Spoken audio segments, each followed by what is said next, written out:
dan rualo Tin lai lung lian shangin Min ngai lo ten liam ta mo Dona senge arang kavai Chel din zai reng karel thei lo Nang ai sui lung le Azua zel ni tinin Kwanu kadil chin Kyang ale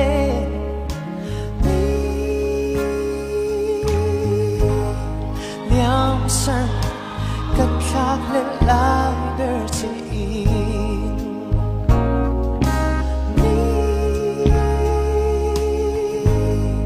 Liam san Kakak le lai bertiin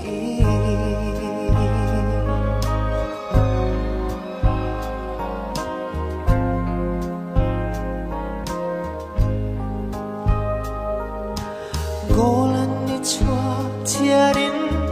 Thai koi thu di hlanin Khoya chuan ve ang che mo Di alung lam vai re Reng yan mo Loi kep pui kan mu le chi Nang ai sui lung le Azua zel ni tinin Kwanu kadil chin Kyang ale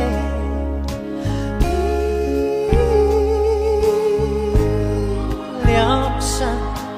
Kakak le lai bertiin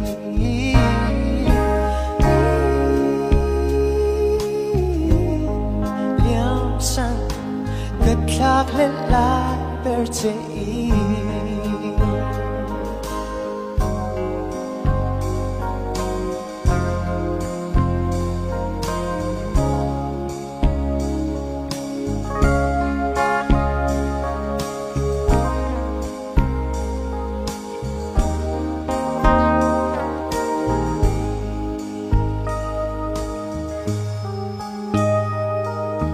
Quang rua pui dan rua lo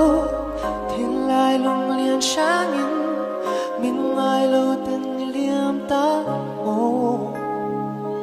Ti alung lam vai reng reng hian mo Loài khép pui kan nu lek chi Nang ai sui lung le Azua zel ni tinin Kwanu kadil chin Kyang ale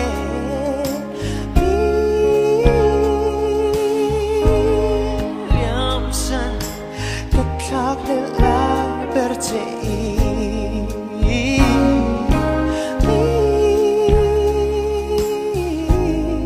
Liam san Kakak le lai bertiin Oh Liam san Kakak le lai bertiin